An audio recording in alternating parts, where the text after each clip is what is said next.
Paz. Vamos orar, vamos pedir uma vez mais o socorro do alto. Nós precisamos que o Espírito Santo nos ajude uma vez mais, para que esse tempo seja um tempo que Ele mesmo tenha promovido. Nosso maravilhoso Pai, nós não oramos porque nós acostumamos a fazer isto. Nós oramos porque temos a plena consciência da nossa necessidade de Ti, da Tua intervenção nesse tempo.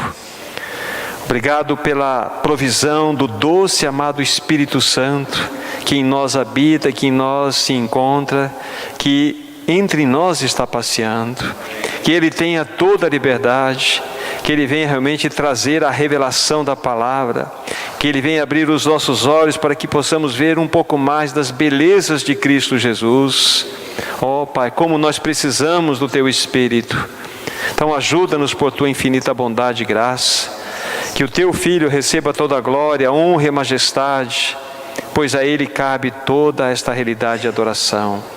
Uma vez mais, ajuda-nos, é o que pedimos nesse precioso e poderoso nome, o nome do nosso amado Jesus. Amém. Queridos irmãos e irmãs, nós precisamos dar um passo mais dentro daquilo que o Senhor tem trazido ao nosso coração como um encargo. Deixe-me dizer algumas palavras introdutórias. O mundo não encontrará espaço em nossos corações quando nós estivermos desfrutando de uma vida de comunhão com nosso amado Senhor Jesus Cristo. O mundo não achará nenhum lugar no nosso coração quando nós estivermos aos pés do nosso querido Senhor, pronunciando a Ele palavras de adoração.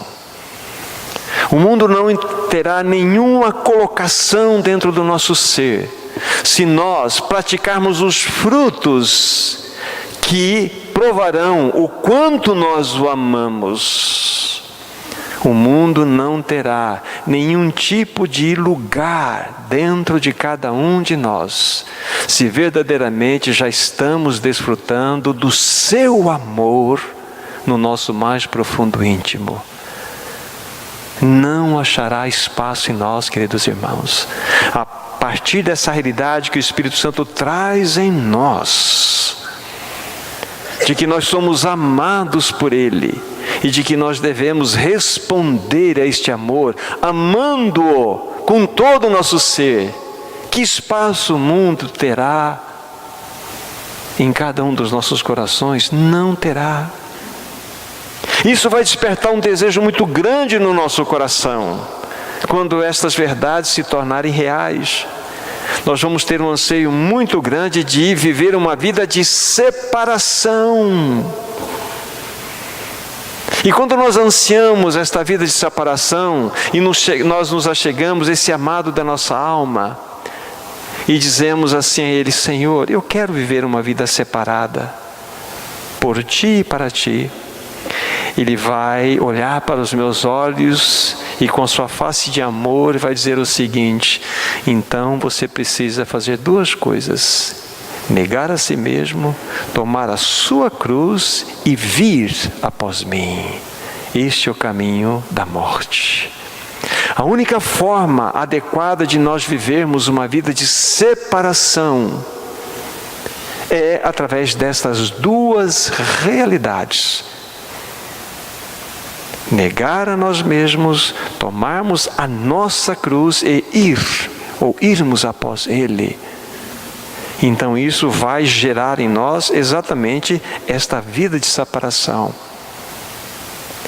Isso vai produzir em nós muito mais daquelas verdades que são crescentes. O amor dele por nós vamos conhecendo mais e mais. E nós vamos dando mais e mais a Ele um amor prático. Porque o fruto do nosso amor para com Ele é a reação nossa em obediência àquilo que agrada a Ele. Que nós demos muitos frutos que glorificam o nome dEle. E pela manhã, Na segunda parte do nosso encontro, nós mostramos para os irmãos aquelas 5 terríveis táticas que o inimigo usa para que nós sejamos mantidos prisioneiros neste mundo. Como o irmão há pouco falou aqui, muitas vezes ele nos enche de um trabalho que não procede dele. O legítimo, nós sabemos, é aquele que traga o sustento, traga-nos uma dignidade e traga honra para ele. Além disso, nós começamos a entrar por caminhos que o Senhor não tem a sua bênção. Isso é uma tática do inimigo, manter-nos prisioneiros com excesso de trabalho. Palha, palha, palha, palha. A segunda tática, como foi vista dentro da nossa experiência, é que ele quer de fato que a igreja se torne algo mundano. Ofereça os seus sacrifícios aqui mesmo no Egito. Isso é impossível. A terceira tática, ou seja, você anda um pouquinho além, mas você ainda está conformado com o mundo. Se ele não conseguir trazer a realidade de uma igreja mundana, ele quer trazer pelo menos uma conformação à igreja com o mundo. A quarta tática, ele então vai investir na família. Não, vocês podem servir a Deus, mas deixem as crianças comigo. Com todos aqueles mecanismos malignos de que ele é especialista para manter os nossos filhos cativos, agarrados, sendo cheios de todo o lixo desse mundo. E a quinta tática, ele vai falar o seguinte: não, vocês deixem as suas propriedades sobre a minha responsabilidade. Então isto também tem que passar pela cruz do Calvário. Ou seja, essas 5 táticas, elas sempre estarão sendo uma ferramenta nas mãos de Satanás para atacar a igreja. Mas quais são as 5 táticas de Deus para que nós sejamos livres? Então deixe de dizer para vocês, disse alguma coisa pela manhã e praticamente eu vou repetir o que foi dito. Primeira tática, separação deste mundo. A segunda, andar com o Senhor. A terceira, intimidade com o Senhor. A quarta, ter uma vida de expressão deste Senhor, que consequentemente, a quinta tática do alto é que você vai ser um testemunho vivo dessa realidade. Então, separação, o andar com Ele, uma vida de intimidade, a vida de expressão dele em nós e testemunho. São as 5 táticas de Deus que a igreja precisa aplicar na sua jornada. E assim nós estaremos andando segundo o caminho, segundo o coração dele. Esta é a realidade. Agora precisamos dar um passo a mais nessa noite. Então vamos pegar a nossa Bíblia, 1 Pedro capítulo 2. 1 Pedro capítulo 2, versículo 11. 1 Pedro 2, verso 11 inicialmente. A palavra de Deus diz assim: Amados, exorto-vos como a peregrinos e forasteiros que sois, a vos absterdes das paixões carnais que fazem guerra contra a alma. E aqui aparecem 2 palavras muito importantes para nós que Pedro usa, lógico, pela inspiração do alto: peregrinos e forasteiros. E quando você vai buscar o significado dessas palavras no seu sentido original, você vai encontrar assim várias definições boas, uma palavra, às vezes uma frase, uma sentença completa. E eu selecionei uma para cada uma dessas palavras. Peregrino, uma boa definição para peregrino, segundo o original, é alguém que vive num lugar sem direito à cidadania. Olha que interessante. Alguém que vive num lugar sem direito à cidadania. Então, Pedro, pelo Espírito, está dizendo: vocês são peregrinos. Vocês estão no lugar e vocês não têm direito à cidadania deste lugar. Lógico, por quê? Porque nós fomos tirados, fomos comprados por preço. Lemos ontem o texto, nós morremos para esse mundo e o mundo morreu para nós. Nós perdemos a cidadania deste mundo. Que definição maravilhosa para peregrinos, alguém que vive num lugar sem direito à cidadania. Impressionante. E para a palavra forasteiros, também tem várias palavras, frases, sentenças, quando você busca lá no original, mas há uma que eu selecionei que eu penso que é pontual, para forasteiros, alguém que reside por pouco tempo na terra, quando ela é aplicada aqui. Forasteiro é alguém que reside por pouco tempo aqui na terra, aplicando espiritualmente a palavra. É alguém que reside por pouco tempo no lugar onde ele se encontra. Mas estamos aplicando direto aqui. Esta é a realidade do que somos. Alguém que não tem direito à cidadania, porque nós já perdemos, nós não morremos. E alguém que está vivendo por pouco tempo nessa terra. É assim que Pedro está nominando os cristãos. É assim que Pedro está mostrando que a igreja é e deve ser. Por tudo que tem sido falado, por tudo ainda que temos de realidade na palavra de Deus. Irmãos, como igreja, como santos, nós não pertencemos mais a este mundo. O alto preço que Cristo pagou naquela cruz foi exatamente para nos livrar deste mundo.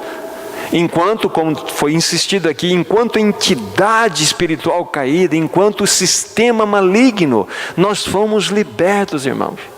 Nós estamos no mundo material, nós estamos no mundo no meio das pessoas, as quais devemos amá-las, servi-las, cuidar. Mas nesse mundo caído, nós não podemos ter nenhum tipo de relacionamento. Para esta realidade, somos peregrinos e forasteiros. Maravilhoso isto. Que texto precioso é este das Escrituras Sagradas. Peregrinos e forasteiros. Agora, deixe-me embalar uma outra pergunta para vocês aqui. Das tantas que já foram feitas anteriormente. Qual então é agora a nossa origem? O que é a igreja? Como já foi dito, a igreja são aqueles que foram chamados para fora desse mundo, ekklesia, chamados para fora. O que é a igreja? A igreja tem a sua origem celestial e a sua natureza espiritual. Agora vamos responder com a palavra. Veja só o que o próprio apóstolo Pedro vai dizer como uma definição, como uma exposição daquilo que nós agora somos. A relação do mundo, peregrinos e forasteiros. Agora, versículo 9 desse mesmo capítulo, até o versículo 9 e 10. Vós, porém, sois raça eleita, sacerdócio real, nação santa, povo de propriedade exclusiva de Deus, a fim de proclamardes as virtudes daquele que vos chamou das trevas para a sua maravilhosa luz. Vós sim, que antes não erais povo, mas agora sois povo de Deus, que não tinhais alcançado misericórdia, mas agora alcançastes misericórdia. Opa! Olha a nossa origem aqui. Olha só a colocação que o Senhor faz, pela sua palavra, daquilo que nós somos agora. Somos, irmãos, uma raça eleita, um sacerdócio real, nação santa. Mais do que isso, propriedade exclusiva de Deus. Você, Ezequiel, faz parte desse povo, propriedade exclusiva de Deus. Não é algo que deve mexer no nosso coração, falar, Senhor, louvado seja o teu nome. Fazemos parte, irmãos, desta realidade. Somos parte desta realidade. Esta é a nossa origem. Enquanto que no mundo somos peregrinos e forasteiros, aos olhos de Deus nós já pertencemos a uma realidade espiritual. Espiritual. E tudo aquilo que precisa alimentar a vida da igreja só tem uma única origem: o cabeça, que é Cristo. Vocês sabem muito bem que no Pentecostes, o que aconteceu depois de todos aqueles movimentos lindos e preciosos ali no capítulo 2 de Atos?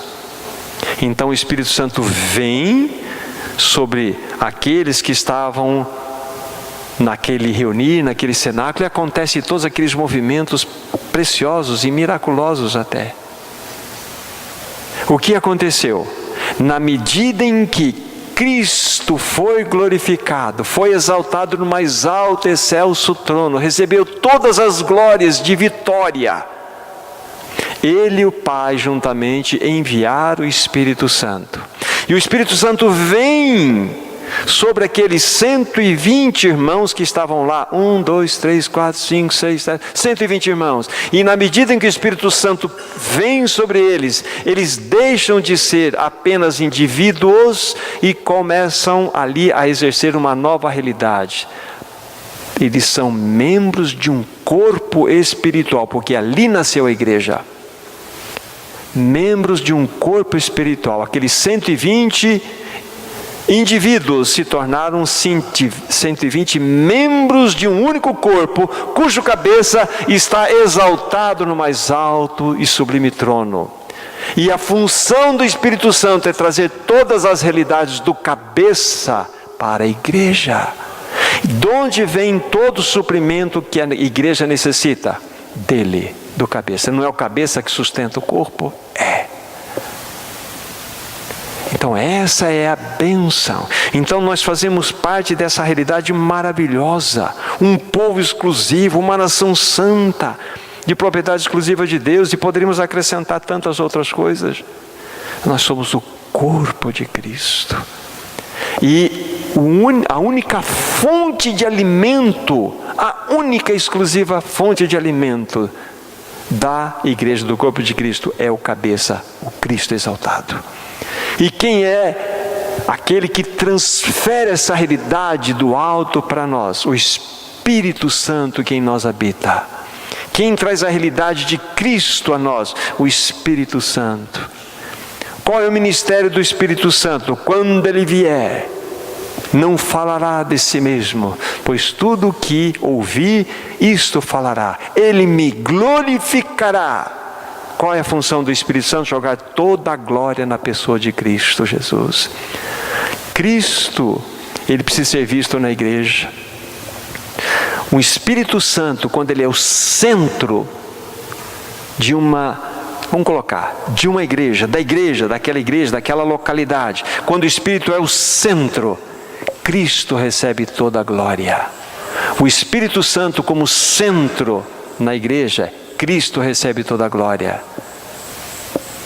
A igreja, entenda o que eu vou falar, ela não é espiritocêntrica, ela é cristocêntrica. Porque o Espírito joga o farol em Cristo Jesus. Esta é a realidade daquilo que nós somos agora. Então, de que origem somos?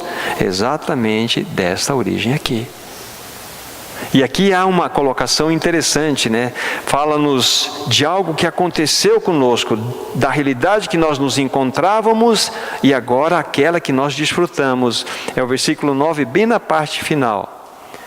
Depois de proclamardes as virtudes daquele, aí sim, que vos chamou das trevas para a sua maravilhosa luz. Opa! Chegamos no mundo caído onde nós estávamos. Fomos tirados das garras das trevas, do mundo onde Satanás dominava, e fomos levados para a realidade da maravilhosa luz de Deus. Vejamos mais um outro texto a respeito dessa colocação. Antes de 1 Tessalonicenses, por favor, Efésios 5:8. Efésios 5, verso 8.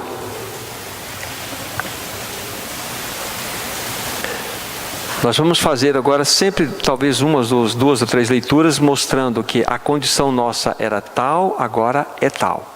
Ali acabamos de ver em 1 Pedro a condição de trevas e agora estamos dentro da maravilhosa luz de Deus. 5:8 diz assim: pois outrora erais trevas, porém agora sois luz no Senhor, andai como filhos da luz. Outrora, dentro do contexto de um mundo caído, de um sistema maligno, éramos o quê? Trevas. Mas agora, diz o apóstolo Paulo, né? Sois luz no Senhor. Essa é a nossa condição. Então veja que a obra da cruz, ela foi absolutamente linda, maravilhosa. Nos tirou daquele contexto de escravidão da qual nós nos encontrávamos. Pela manhã eu disse, nós fomos arrancados também de nós mesmos, mas arrancados do mundo pela obra da cruz. E aqui nós estamos só olhando em outras formas a mesma verdade.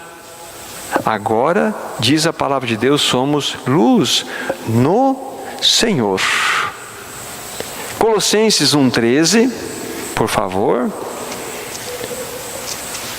Vejam como que a palavra de Deus, ela explica-se.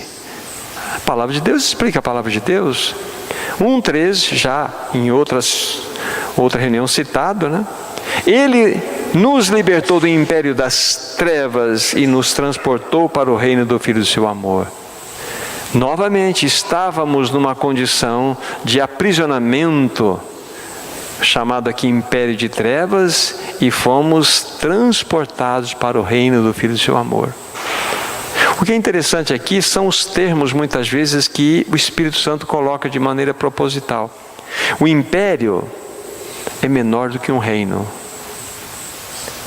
O império é menor do que o reino. Então, a palavra fala o seguinte: não, esse mundo caído, ainda que a gente usa comumente uma expressão reino das trevas, mas adequadamente falando, é um império de trevas.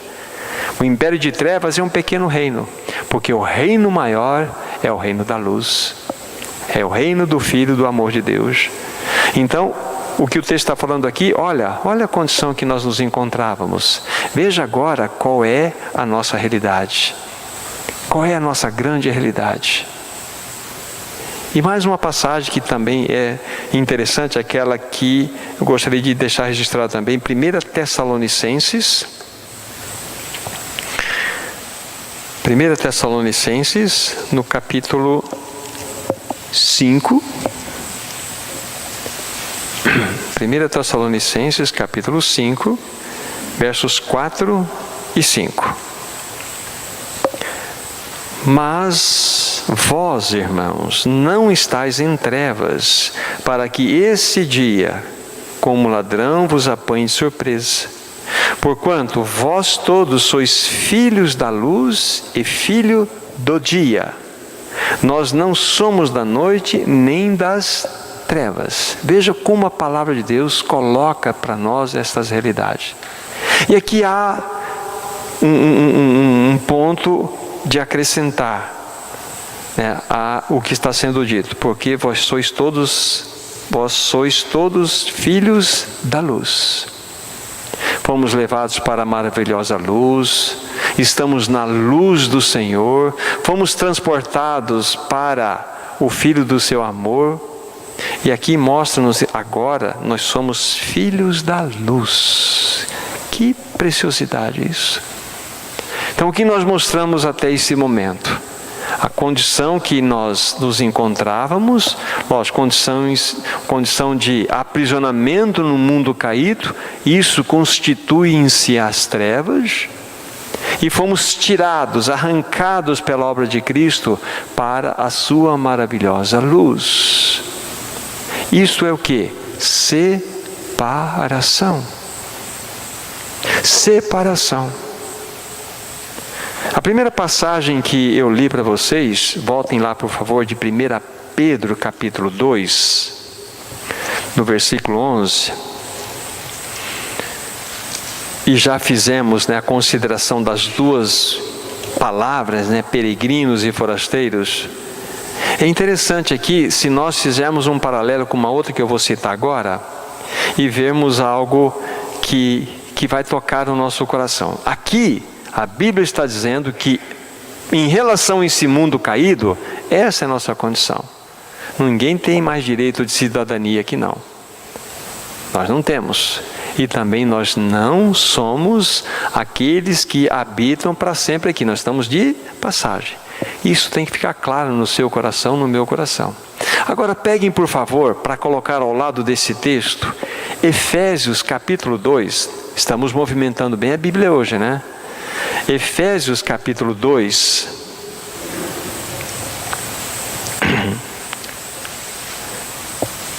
Efésios capítulo 2, versículo 19. E pensem o que nós falamos e o que vamos falar aqui agora. Assim, já não sois estrangeiros e peregrinos, mas concidadãos dos santos e da família de Deus. Opa, aqui já fala que nós já não somos mais estrangeiros e nem peregrinos. Lá diz que naquela condição de mundo nós éramos exatamente peregrinos e forasteiros. Aqui já nós não somos estrangeiros e peregrinos, mas agora nós temos uma cidadania, que é com cidadãos. Então nós não ficamos sem cidadania. Por que nós não podemos ter uma cidadania neste mundo? Porque nós temos uma cidadania celestial. Veja a obra perfeita de Cristo. Então, nós temos uma pátria. É o que nós vamos ver daqui a pouquinho, lá no livro de Filipenses. Nós temos uma pátria. Nós temos um lugar, nós temos uma cidadania, o nosso nome está registrado. Nós pertencemos a um povo exclusivo de Deus. Nós somos da sua família.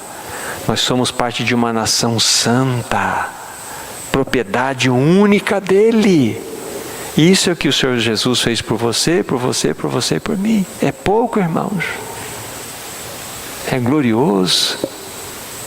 Então, vejam só, quando a gente coloca esses dois textos um ao lado do outro, a gente compreende a força dele. Por um lado, não. Por outro, pera lá, agora escuta, vocês têm cidadania sim, mas não é aquela não. É uma celestial. Irmãos, de que maneira nós vamos viver nesse mundo? Falsificando uma cidadania? Uma carteirinha? Para a gente, não pode. Nós já fomos comprados por preço desse mundo maligno. E fazemos parte de uma realidade celestial. Filipenses, esse texto que me referi agora, no capítulo 3. Capítulo 3, é o verso 20. Filipenses 3, verso 20. Olha Paulo dizendo aos irmãos em Filipos: pois a nossa pátria está nos céus, de onde também aguardamos o Salvador, o Senhor Jesus Cristo. Essa palavra pátria é cidadania, é poliotemai, cidadania. Essa é a palavra. Pois a nossa cidadania está nos céus, onde também aguardamos o Salvador, o Senhor Jesus Cristo. Aqui Paulo, ele emenda uma fala para gerar esperança no nosso coração. Nós estamos aguardando o Senhor. Então nós vivemos com o coração, e deve estar escrito nesse coração, a partir daquele relacionamento de amor que nós estabelecemos, um tipo de Maranata. Maranata. Maranata. Nós devemos viver nesse mundo olhando para o céu. Senhor, como disse Margaret Barber, né? Será hoje, Senhor, que o Senhor vai vir? Será que eu vou ter que esperar mais um final de ano, mais um ano, mais um dia, mais um tempo? Ah, Senhor, quanta saudade eu tenho de Ti. Será hoje? Então, o nosso coração, ele tem um Maranata. E esse Maranata, ele cresce mais e mais na medida em que aquele relacionamento, ele vai sendo desenvolvido. E o relacionamento sendo desenvolvido, lembra-se, começa a gerar no teu coração um desejo ardente de separação desse mundo. O mundo começa a perder o brilho, as coisas não têm mais sentido. Não significa que você não vai trabalhar, não vai esmerar, não vai fazer, não vai produzir. Mas você é arrancado desse mundo e você vai olhar para o alto, ainda que você vai servir a todos da melhor maneira possível com amor. Então a nossa cidadania está nos céus e temos aguardado esse Senhor glorioso. A igreja deve aguardar o Senhor. E isso, ou esse tipo de sentimento, cada vez mais vai ser crescente em nós, porque apesar de todas as coisas podem estar muito bem na sua caminhada, na sua jornada, na sua vida profissional, as coisas estão indo correta, algo falta. Falta Ele. Porque Ele prometeu que iria voltar a buscar os seus. Então esse é o nosso desejo, de encontrar com esse amado Senhor Jesus Cristo. Então quando colocamos aqueles dois textos um ao lado do outro, nós temos esta realidade. Por um lado não, por um lado você é um cidadão celestial sim. Você tem uma cidadania, você tem uma pátria no céu. Isso deve encher nossos corações de gozo e de alegria. Agora, enquanto aqui o Senhor não veio ainda, não fomos a Ele, então, como que nós devemos viver aqui? Então esse é o ponto final, né? Vamos gastar mais um tempo juntos para mostrar para os irmãos, né? Como devemos viver nesse mundo? Então volte para 1 Pedro, capítulo 2, por favor. 1 Pedro, capítulo 2.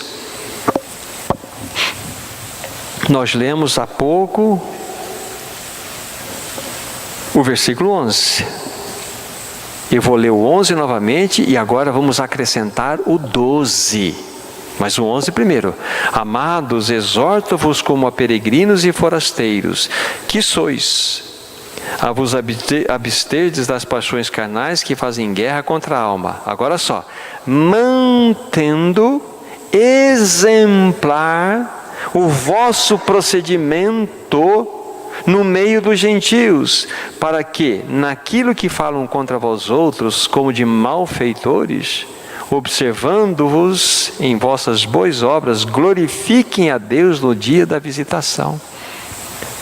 Olha o apelo que Pedro está fazendo para aqueles irmãos daquele tempo, para que eles verdadeiramente tivessem esse espírito de peregrinos e forasteiros, mas que eles mantivessem o exemplar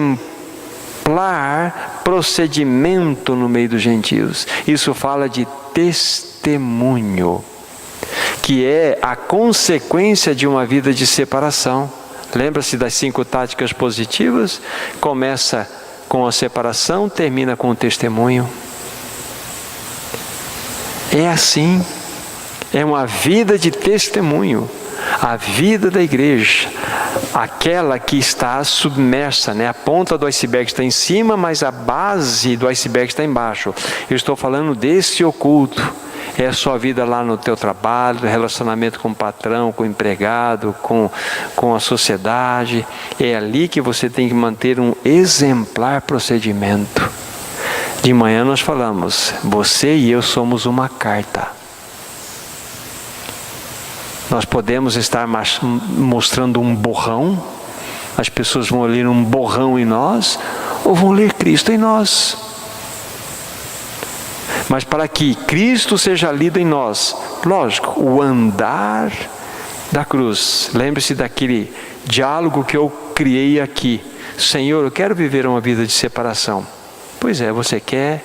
Então olhe para os meus olhos, negue a si mesmo, tome a sua cruz e venha após mim. Pois é a única forma de nos tornarmos discípulos dele, seguidores dele. Consequentemente, é o único modo que nós vamos manter um exemplar procedimento no meio dos gentios. A vida da igreja está relacionada com a nossa vida lá fora. Isso aqui é o reunir da igreja. A vida da igreja está lá fora. Infelizmente, a igreja, ela, a partir de especial, na minha concepção, a partir do século, penso século XVIII, quando houve aquele movimento filosófico do iluminismo, a igreja perdeu muito no que tange ao seu testemunho. Até então, por mais de 1500 anos, a igreja tinha um testemunho áureo dentro de toda a humanidade. Não que toda a humanidade fosse cristão temente a Deus, mas os princípios regentes que governavam a humanidade eram cristãos. Tanto a família, como a moralidade, quanto os valores, quanto a verdade. Isso tudo, essas coisas advinham da realidade cristã, do pensamento cristão. Mas quando, e isso era uma coisa notória, era inadmissível um homem se levantar e falar assim: não existe Deus. Não existia essa possibilidade de um ateu. O primeiro ateu surgiu no século XVIII, final do século XVII, início do século XVIII, declarado. Por quê? Porque havia um testemunho. Mas a partir desse movimento do século XVIII, 1789, com o iluminismo, então o que aconteceu? Houve realmente um ataque frontal de Satanás, dizendo o seguinte: Deus não é a explicação das coisas. O homem, a razão é a explicação de todas as coisas. E a igreja nesse meio, na realidade, ela sofreu muitos embates. E era muito presente no meio da sociedade.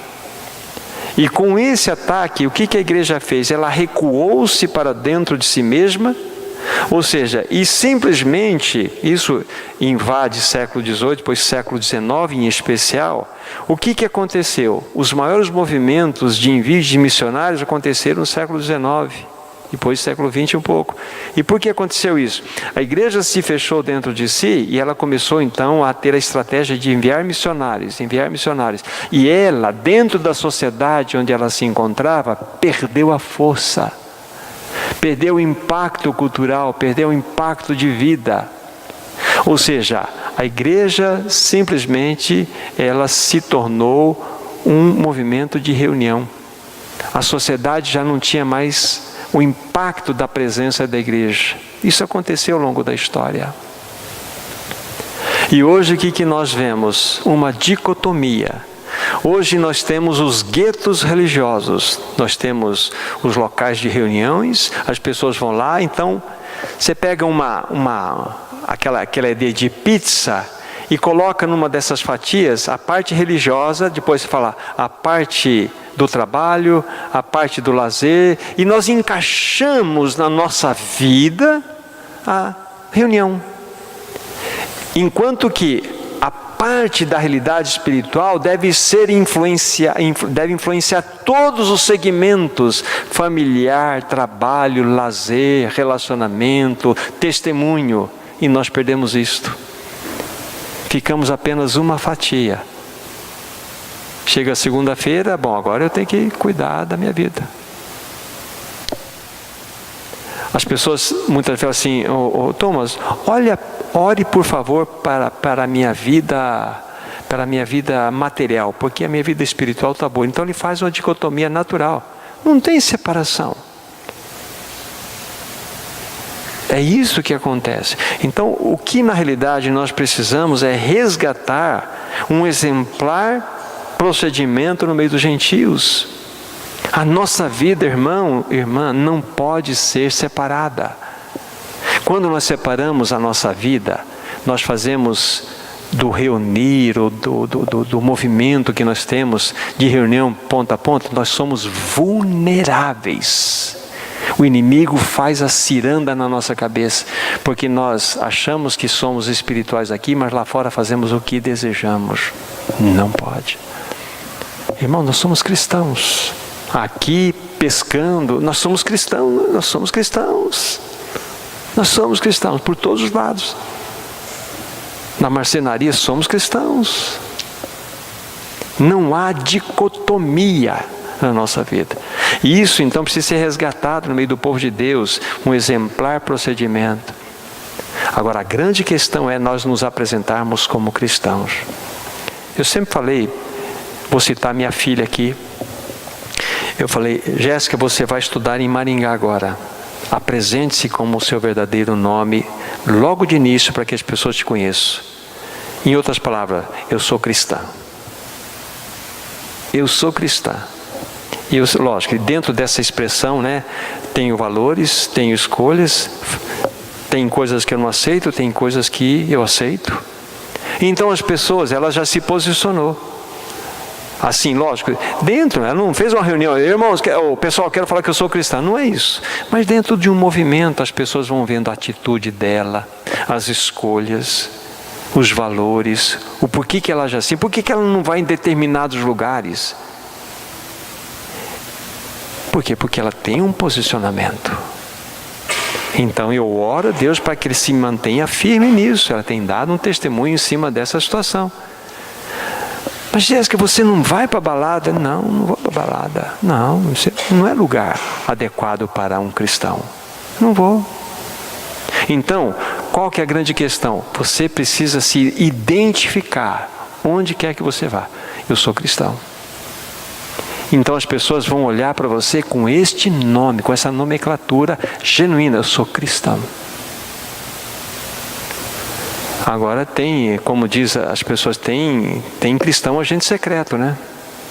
As pessoas vão descobrir de muitos anos depois, nossa, você era cristão? Pois é, eu sou cristão, mas viveu escondido como agente secreto. Então apresente-se com o teu nome. Eu nasci de novo, sou cristão. Eu sou daquele pensamento, sim, sim, não, não. Então, se apresente com o teu verdadeiro nome. Ou seja, o teu posicionamento, a tua escolha, o teu valor. As pessoas vão saber, opa, vão perguntar, mas por que isso é assim? Não, porque eu tenho um posicionamento, eu tenho uma postura. Até, desculpe falar mais uma vez dela, assim, e Jéssica, nunca fala porque o seu pai quer. É porque o seu pai quer, seu paizão quer. Lógico, é um pedido meu, mas acima de tudo é a sua experiência que deve falar alto. Então é este o chamado para peregrinos e forasteiros. Um procedimento que vai fazer calar os gentios, de tal forma que eles vão glorificar a Deus no dia da visitação. Esse é o ponto. Vamos ver mais outras passagens aqui. Romanos 14, verso 22. Vamos ver assim em diferentes ângulos esta palavra. Romanos 14, verso 22. Olha que texto precioso. A fé que tens, tem-na para ti mesmo e perante Deus. Bem-aventurado é aquele que não se condena naquilo que aprova. Você é um bom discursador, você tem uma boa palavra, você tem um bom ensino, você tem uma boa instrução, mas você é reprovado na sua conduta, você não é bem-aventurado. Bem-aventurado aquele que não se condena naquilo que aprova. Eu aprovo que o caminho vai por aqui, mas eu vou por outro lado, eu estou sendo condenado. Isso não é conduta de um peregrino cristão, de um forasteiro cristão, não é. Nós não vamos impactar os gentios sendo hipócritas. Então o Senhor nos dá esse texto aqui para nos exortar também, né, de uma maneira forte, de uma maneira real. Olha só o que Tiago 2 tem a falar para nós. Tiago 2, cheguem lá por favor. Tiago 2... único versículo, versículo 12, ele vai simplesmente ser lido e vai ser interpretado pela própria leitura. Falai de tal maneira e de tal maneira procedei, como aqueles que hão de ser julgados pela lei da liberdade. Essa é a primeira expressão. Falai de tal maneira e de tal maneira procedei. Mensagem, mensageiro são inseparáveis. Então é exatamente essa a conduta que nós, como peregrinos e forasteiros, devemos ter nesse mundo caído. Fomos tirados dele, agora com as marcas da cruz, com a separação, somos enviados a este mundo que é composto dessa população imensa que está inserida nesse mundo caído. Nós devemos então anunciar a maravilhosa luz do Senhor para resgatá-los dessa condição. Então veja que texto precioso. Falai de tal maneira e de tal maneira procedei. Simples assim. Simples assim. E é o que a palavra tem a nos exortar. Permito mais alguns textos da palavra. Livro de Efésios, há pouco estivemos ali, voltem lá no mesmo capítulo 5. Efésios capítulo 5, nós tínhamos lido o versículo 8. Então vem Paulo dizendo àqueles irmãos em Éfeso, que era uma igreja realmente, uma igreja que recebeu tanta revelação profunda do alto, quando Paulo escreveu essa carta, estando preso em Roma. Mas mesmo assim, Paulo faz as suas exortações e chega aqui no versículo 15 a 17, veja o que ele tem a dizer. Portanto, vede prudentemente como andais, não como nécios, e sim como sábios, remindo o tempo, porque os dias são maus. Porque, por esta razão, não vos torneis insensatos, mas procurai compreender qual é a vontade do Senhor. Novamente, nós temos uma palavra que nos exorta, nos impulsiona a andar de modo prudente. Prudente. E o andar de modo prudente não é outro senão andar na luz, como filhos da luz, como nós estamos lendo anteriormente. Isto é uma vida de separação. Esta é uma vida que honra o Senhor. Então, vamos somar o que está sendo dito. Peregrinos e forasteiros naquele contexto do mundo, significa que nós não temos cidadania aqui, nós estamos de passagem aqui. Não somos desse mundo, acabou. Fomos tirados e por bom preço pago por Cristo naquela cruz. Mas então, qual é a nossa origem? Opa, nossa origem, nós somos raça eleita, nós somos sacerdócio real.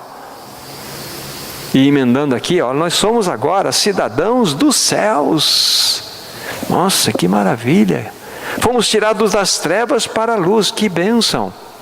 E estamos nesse último ponto que é, então como devemos andar aqui? Qual deve ser a maneira de nós caminharmos aqui? De tal maneira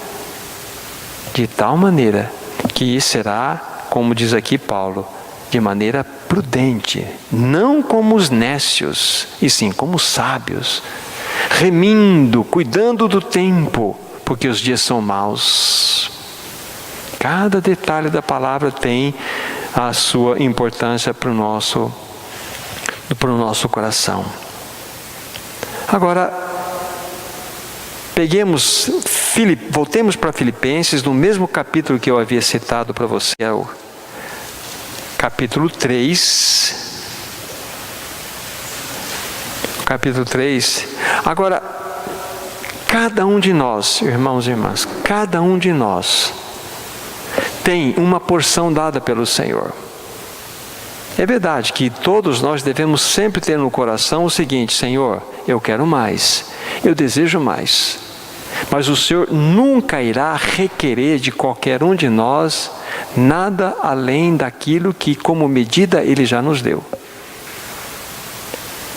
Então, nós devemos, dentro dessa peregrinação, testemunharmos segundo o que temos, nem mais nem menos. Então, Filipenses 3, verso 16, fala-nos disso.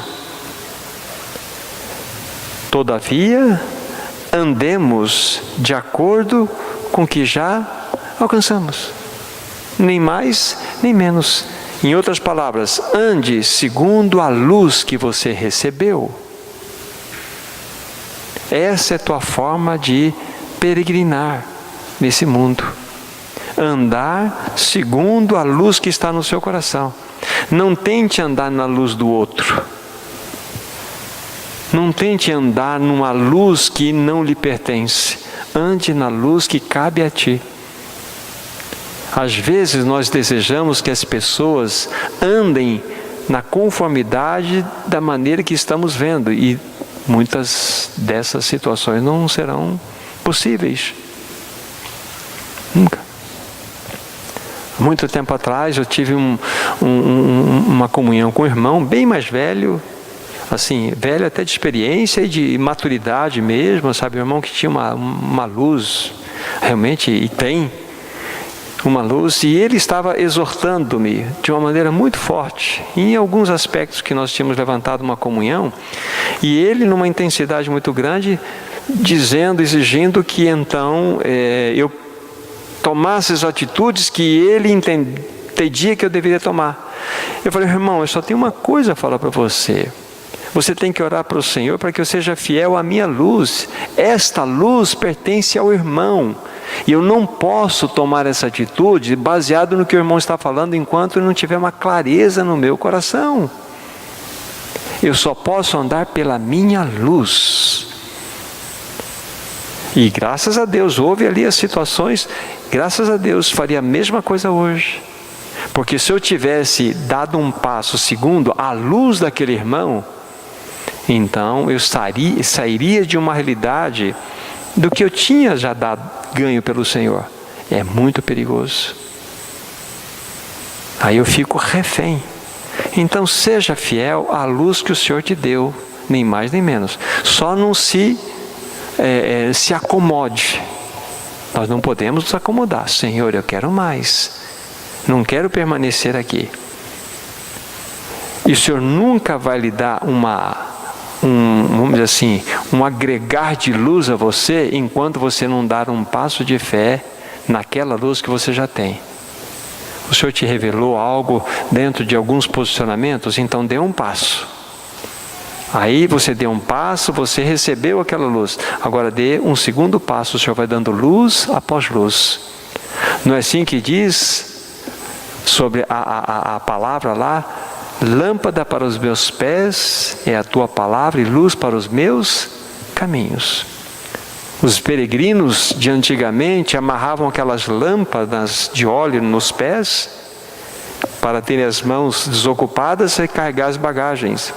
Eles davam um passo, iluminava o próximo passo, davam um outro passo, iluminava o seguinte. Então é luz após luz, luz após luz. Não era um farol de milha, era uma luz para o próximo passo. Então quando você avançar, o Senhor vai dar outra luz para você. É assim que funciona. E mais essa citação, né, de 1 Coríntios capítulo 7. O contexto que aparece essa citação, ele tem a sua realidade aqui, que Paulo está falando a respeito de questões que envolviam o casamento, a guarda da família, enfim. Mas ele chega num determinado momento, ele vai fazer uma menção que é muito mais do que para ser aplicada no contexto anterior, mas é um princípio bíblico. Verso 17, 1 Coríntios 7, 17. Ande cada um segundo o Senhor lhe tem distribuído, cada um conforme Deus tem chamado. É assim que ordeno em todas as igrejas. Então isso pode ser visto como um princípio. Ande cada um segundo o Senhor tem lhe distribuído. Então o Senhor distribui a cada um uma medida. Então você não vai nem mais nem menos, vai na medida. É assim que deve ser. Então, de que maneira devemos viver nesse mundo? De que modo vamos andar que vai glorificar o Senhor? É mantendo um exemplar procedimento no meio dos gentios. E somando tudo que foi falado, andando segundo a nossa medida. Assim nós vamos viver uma vida de separação deste mundo. Consequentemente, pulando aquelas táticas, a última divina é: você e eu teremos um testemunho a dar às pessoas que estão à nossa volta. Então que o Senhor nos ajude, irmãos e irmãs, o Senhor nos socorra em relação a isto. Vamos orar. Nosso maravilhoso Pai, nós em Tuas mãos entregamos a Tua palavra. Desejamos sim, viver neste mundo como peregrinos e forasteiros. Mas, acima disto, queremos viver de tal forma que o nosso procedimento, o nosso exemplar procedimento, possa tocar o coração das pessoas que estão à nossa volta. E assim vão ver a Ti mesmo em nós. O testemunho que importa é a Tua glória sendo refletida através do nosso testemunho. Ajuda-nos, Senhor.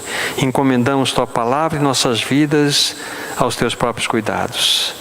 Em nome do nosso amado Jesus. Amém. Amém, Jesus.